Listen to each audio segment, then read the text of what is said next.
We'd all liked Mr. Winscott. He didn't mind when we used the sledding hill on his property, and he always gave out the best Halloween candy in the neighborhood. So when we heard he'd been taken by the tall man, everyone was really bummed out. You wouldn't have heard of the tall man, so let me explain. Tall man has been a legend in my town for decades. Those who claim to have seen him say that he is over 9 feet tall, slight and pale, with an exceedingly polite smile. My dad told me that Tall Man is a collector. He likes things. Dad says his favorite things to take are sad people, empty buildings, and dreams. I have to admit, he's stolen away my dreams more than a few times. When Mr. Winscott hadn't shown up for church on Sunday, nobody thought it was weird. Then, when Monday rolled around and he wasn't at work with my dad, people started to whisper. My parents thought it was odd, but not particularly concerning. But then the rumors started that Tall Man had gotten him. A kid in my class even said that he had seen Tall Man in Mr. Winscott's house through a window. I told my parents what Jake had seen, but they only laughed. Tyler and I biked by Mr. Winscott's place every day after school to get to our friend Rory's house. We never stopped in front of Mr. Winscott's to try and see Tall Man through the windows like Jake had. We never even slowed down. But one day we played too late at Rory's. Since we didn't want to bike home in the dark, we called our parents and asked to sleep over. Tyler was allowed to. I wasn't. I tried really hard not to look as I biked by Mr. Winscott's cul-de-sac. I almost made it, but my curiosity forced a backwards glance at the house. The lights were all on, and my eyes were drawn to the face in the window immediately. I saw Tall Man looking back at me. I choked in a panicked breath, and my foot missed the pedal as I tried to speed away on my bike. I stumbled for only a second, my eyes never leaving the face in the window, before I pedaled home as fast as I could. The next morning at school, I told Rory and Tyler about Tall Man. They didn't believe me, of course. They hadn't believed Jake either. I knew I had to show them, or they'd think I was a liar. We waited until dark, and then biked to Mr. Winscott's cul-de-sac. Tall Man was there, as I told them he'd be, watching us from the window above the front door.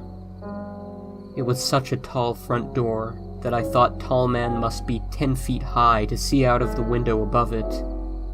He was almost smiling, but his expression betrayed a certain displeasure.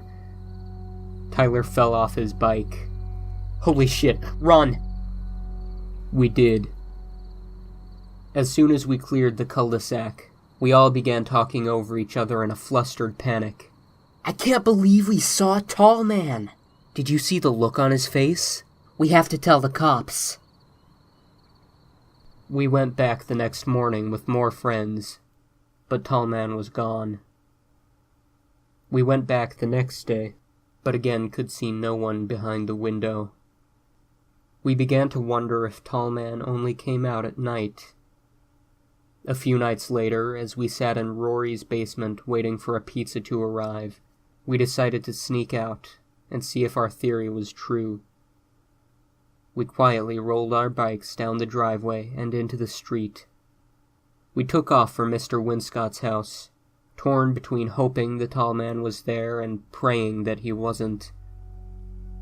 We saw him as soon as we biked into the cul-de-sac. He was still standing there after all, and this time, Tall Man was outright frowning. "He's mad," Rory said. "He wants us to stay away." "I don't get why he only comes out at night," Tyler said while he snapped a picture. "Don't!" I hissed. "Stop taking pictures. You'll make him madder." "Maybe he watches us in the daytime, too," Rory shrugged. "Maybe we can only see him at night. because that's when the porch lights come on and shine right in the window. It was a chilling thought. We decided to test Rory's theory the following Saturday, emboldened by the assumption that Tall Man could only watch us but never come out. As soon as the sun came up that morning, we biked to Mr. Winscott's. We had to get close, almost all the way to the beginning of his driveway. But Tyler swore he saw Tall Man still standing in the window.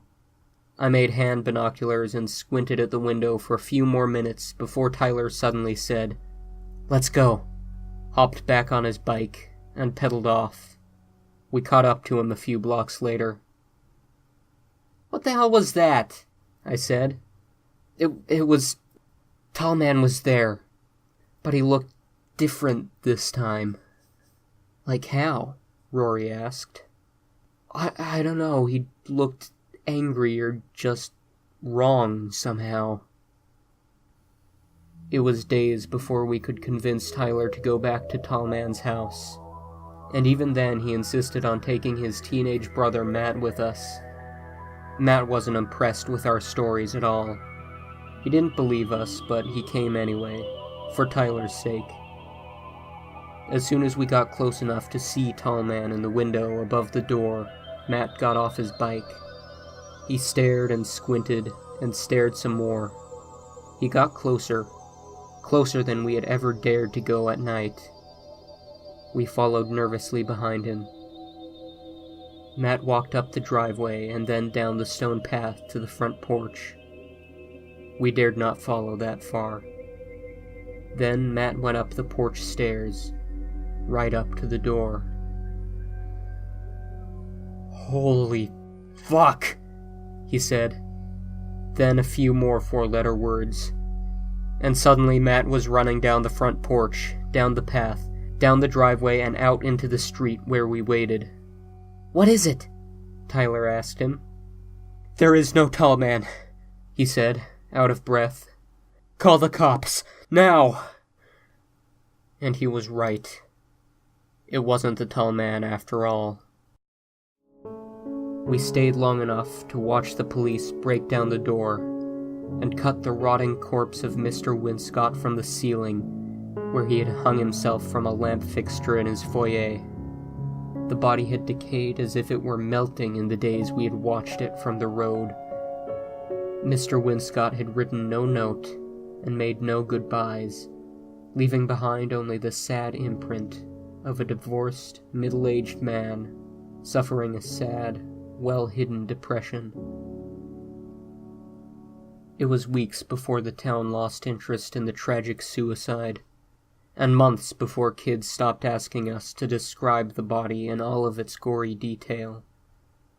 Eventually, even Tyler and Rory had stopped talking about it. Everyone had moved on. Everyone except me. See, there was still one detail that always bothered me. One thing I never told Rory or Tyler. It was about the first time I'd seen Tall Man. The time I'd been alone. The thing was, I'd seen Mr. Winscott that night. He'd been sitting alone in his kitchen, eating dinner. But I'd seen something else, too. In the upstairs bedroom window, there had been an impossibly tall, impossibly pale man staring back at me. And he'd been politely smiling.